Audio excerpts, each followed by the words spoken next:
السلام عليكم ورحمة الله. ازيكم يا حبايبي، عاملين ايه؟ يا رب تكونوا بخير. النهارده بقى ان شاء الله كده اكله كده في السريع وفي الانجاز.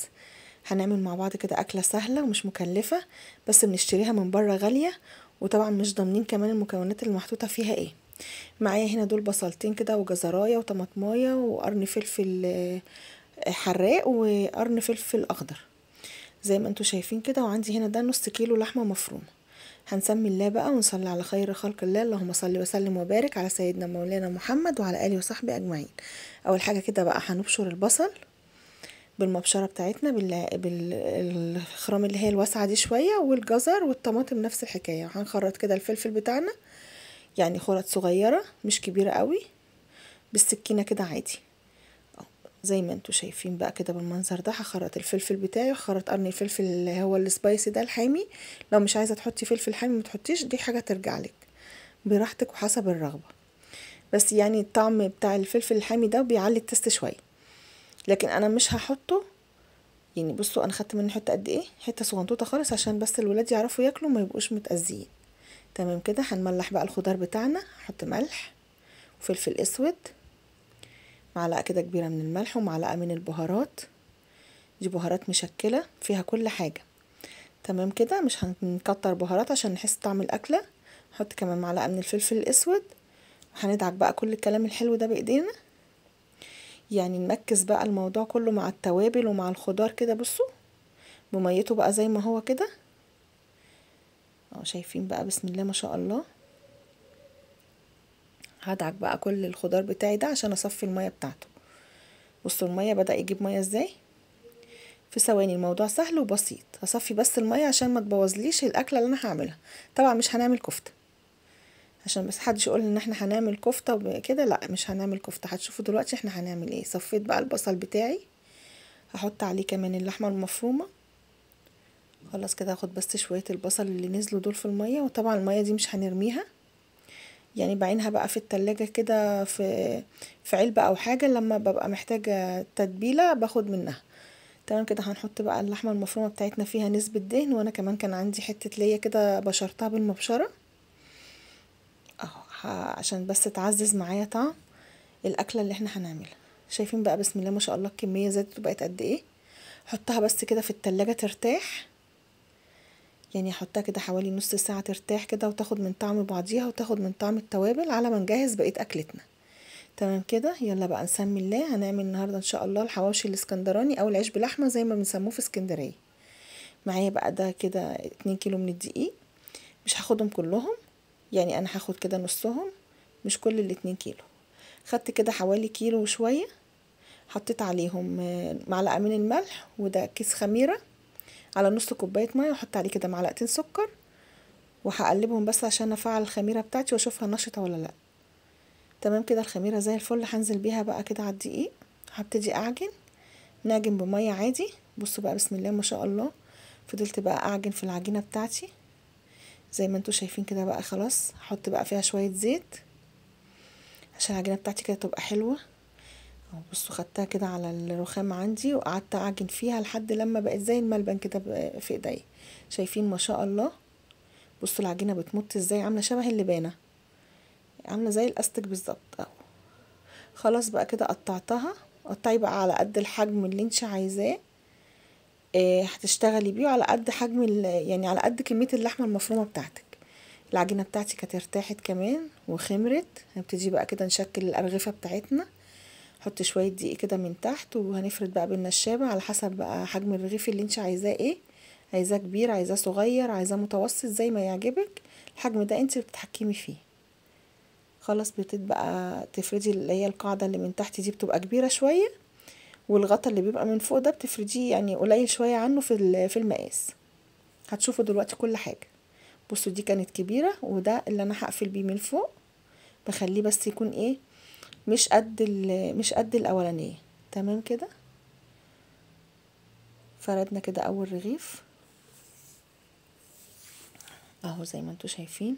يعني ما بلاقي حتة تخينة كده بحاول ان انا ادوس عليها كده بالنشابة بتاعتي عشان ما يبقاش العجين بتاعي ايه، يعني بتحسش ان انتي بتاكلي عجين. هجيب بقى كده كور اللحمة المفرومة بتاعتي. انا كنت كورتها وطلعتها كده وتكورتها اهو زي ما انتوا بصوا. اللي تحت كبيرة واللي فوق هي الصغيرة، وانا بقفل بقى عليها باللي باقي من العجين اهو زي ما انتوا شايفين كده، عشان يديني مساحة ان انا افرد الرغيف كمان شوية ما يتقطعش مني. يعني لما هنقله على الصينية هفرده كمان شوية اهو. بصوا شايفين بقى بسم الله ما شاء الله الحجم اتحول من ايه لايه. الحركة دي بتسهل عليا، وبيبقى لسه العجينة يعني ما وسعتش قوي مني، فمش هتقع مني لما اجي اشيلها. هنكمل بقى بقية الأرغفة بنفس الطريقة زي ما انتوا شايفين كده. بصوا ما شاء الله العجينة ماشية في ايدي ملبن. بالنشابة كده بفرد، طبعا بحط دقيق عشان خاطر ما يلزقش مني. شفتوا بقى الحركة بتاعت الفطاطري دي يا جماعة؟ طلع بقى روح الفطاطري اللي جوايا. انا بحب المعجنات جدا وبحب العجن والخبز بصراحة يعني، فببقى مستمتعة وانا بعمل اي حاجة فيها عجين بصراحة. بصوا بصوا بصوا الحركة دي تاراراراتاتا. المهم هنكمل بقى كده بقيت فرد العجينة بتاعتنا، وهتشوفوا نص كيلو اللحمة بتاعي هيطلع كام رغيف ان شاء الله. دي ببركة ربنا. يعني هتشوفوا احنا بقى الرغيف دلوقتي بقى سعره يعني مش احسن حاجة يعني، مش الطف حاجة يعني. ولما مثلا بيبقوا عاملين عيش بلحمة من غير انت ما تروحي تقطعي اللحمة وتفرميها وكده، بيبقوا حاطين شغط وجلد ودهنة، وما بيبقاش فيها لحمة صافي. لكن دي لحمة صافي زي ما انتوا شفتوا في اول الفيديو، وعليها نسبة دهن بسيطة. وطبعا حاجة معمولة في البيت بقى ومضمونة، ومتعة ان انتي تعملي الاكل ده كده في البيت وتفرحي ولادك. خلاص بقى كده انا بقفل برضو الرغيف بنفس الطريقة اللي قفلنا بيها اول واحد، واحط بقى عندي في الصواني على حسب بقى الكمية بتاعتي. بصوا انا بقفل كده القفلة مرتين، يعني شايفين القفل ده بلفه مرتين بحيث ان هو يقفل كويس ما يفتحش معايا في الفرن وقت الخبيز. وبضغط كده عليه بايديا اتاكد ان هو اتقفل كويس. يعني بصوا انا ببرم الحته المتبقيه من العجين دي كده مرتين اهو زي ما انتوا شايفين كده. تمام هنقله بقى في الصينيه بتاعتي مش مدهونه اي حاجه. الصواني بتاعتي يعني مش دهناها ولا زيت ولا سمنه ولا اي حاجه. هو بيخش الفرن ما شاء الله ما بيمسكش في الصينيه ولا حاجه. شايفين بقى بحاول كده ان انا افرد الرغيف على قد ما اقدر، اكبر بقى كده حجم الرغيف شويه. وطبعا الحشوه اللحمه المفرومه بتمشي معايا وانا بفرد، فبتتفرد كمان معايا في الرغيف، فبيبقى كل الرغيف شايفين لو انتوا واخدين بالكم كل الرغيف فيه لحمه. هكمل بقى باقي الكميه بتاعتي بنفس الطريقه. هتني بقى كده افرد واحده كبيره وواحده صغيره لحد لما اخلص كميه العجين اللي عندي. بالنشابه كده ما خدتش وقت والله يعني. بصوا الموضوع سهل وبسيط وحاجه كده في السريع منه زي ما بيقولوا. المهم يعني العيال كلت وانبسطت وكانت زي الفل. هنا بقى ده هعمله كده ايه اللي هو نص رغيف عشان دي كانت اخر حته لحمه متبقيه. بصوا كده يعني انا فردت بقى الرغيف كده كله وحطيت اللحمه على طرف منه بس، وهقفل الطرف التاني عليه اهو زي ما انتوا شايفين كده. الموضوع ممكن تعملي كده الرغيف بتاعك كده، يعني ممكن تعملي كله كده هيرمي معاكي عدد اكبر كمان. لكن بصراحه انا بحب الشكل المتعارف عليه اللي هو المدور ده. بس لو حابه انتي تعمليه كده عادي مفيش اي مشكله. بتفردي كده العجينه بتاعت اللحمه المفرومه على نص الرغيف وبتقفلي بيها النص التاني اهو زي ما انتوا شايفين كده. يعني بصوا الفيديو شرح نفسه. وبقفل كده بنفس الطريقه.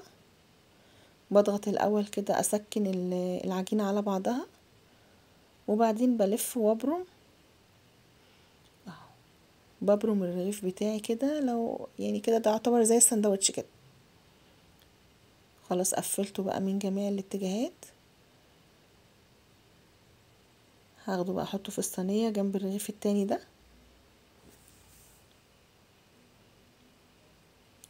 اهو. ما شاء الله بصوا العجينه بتمشي معايا ازاي، بسم الله ما شاء الله.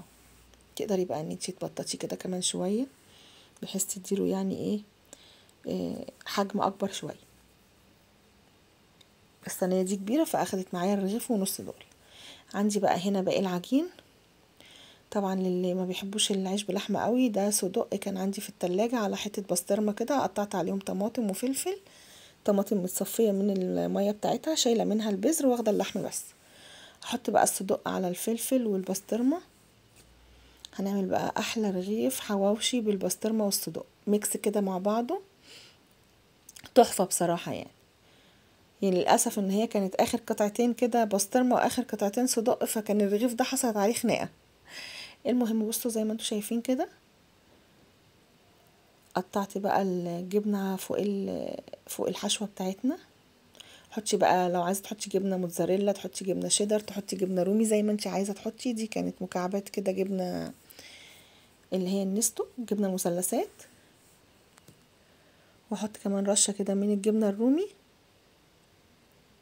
بتدي تيست برضو، لما تيجي تفتحي كده الرغيف بتشد معاكي وتدي مطه. خلاص بقى كده خلصنا.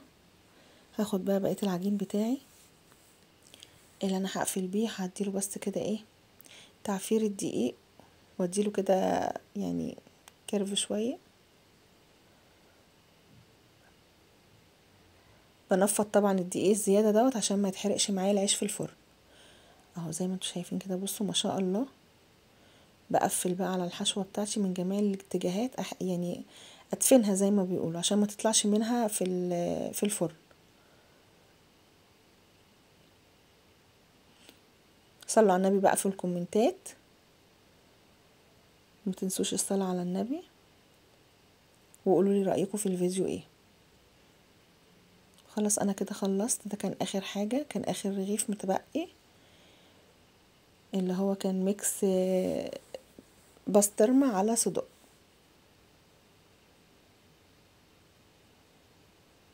هنسيبهم بقى يرتاحوا كده شوية، مش كتير يعني، عبال ما نولع الفرن بتاعتنا كده وتسخن. مش هسيب العجينة تخمر تاني، هي كده خلاص يعني اختمرت وخدت حقها. انا بس عبال ما اولع الفرن وتسخن مني شوية حوالي 10 دقايق كده، وهبتدي اخبز على طول اول رغيف انا عملته. بصوا خرمت كده بالشوكة، شايفين؟ بس انا مستنية بقى لما اخرج صينية من الصواني دي عشان انقل عليها الرغيف ده. وعندي هنا ده شوية حليب، عليهم معلقة من السكر. انا ما بحبش البيض يا جماعة على المعجنات، بحس ان هو مهما تعملي فيه برضو بيدي زفارة، فما بحبش احط صفار بيض على المعجنات، بس بستعين يعني بالحليب والسكر. وعندي بقى ده سمسم على حبة البركة كده، ميكس حاجة كده فاخر من الآخر، وحاجة كده بألف هنا وشفا. ما شاء الله كانت الريحة قلبة الدنيا. هدخل بقى الفرن، ده كان أول رغيف أنا عملته، هدخله على الفرن على طول، النار حامية فوق وتحت. شايفين بقى؟ بسم الله ما شاء الله.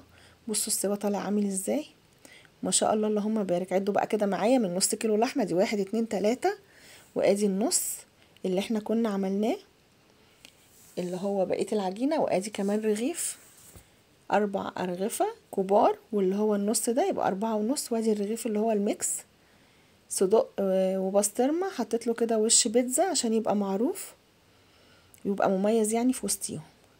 تمام كده. لو وصلنا لحد هنا من الفيديو يا ريت لايك وشير واشتراك في القناة وتفعيل الجرس على علامة الكل. بصوا الكمية ما شاء الله اللهم بارك، لو رحنا نشتروها من بره هندفع فيها مبلغ وقدره. احنا بأقل الامكانيات عملنا احلى غدوة ممكن تاكليها في حياتك، في السهل كده وفي السريع وفي الانجاز. يلا بألف هنا وشفا. ما تنسوناش بقى في اللايك والشير والاشتراك في القناة وتفعيل الجرس على علامة الكل عشان يوصل لكم اشعار مني بكل جديد. تعالوا بقى نفتح كده، سمي بالله بقى كده، بسم الله الرحمن الرحيم. بصوا طراوة العيش، يعني السكينة ماشية فيه ازاي، بصوا بيتكلم عن نفسه. خلاص كده هنفتح، اقطع لكم بقى كده وتشوفوا. بصوا الجمال ما شاء الله اللهم بارك، بألف هنا وشفا. شايفين بقى سمك الرغيف عامل ازاي؟ زي اللي بتجيبيه من بره جاهز واحسن كمان. حاجة انت كده عاملاها في البيت ومضمونة، وريحتها في البيت حاجة تانية. اهو بألف هنا وشفا. شايفين؟ تعالوا كله بقى معانا ما شاء الله، يعني كله واخد حشوة. ممكن تزودي بقى الحشوة على حسب اللي عندك، بس هو يعني انا اللي كان متاح عندي كده نص كيلو لحمة، ومش هيقول لا يعني، مش هيخسر يا جماعة. بأقل الامكانيات اسعدي نفسك.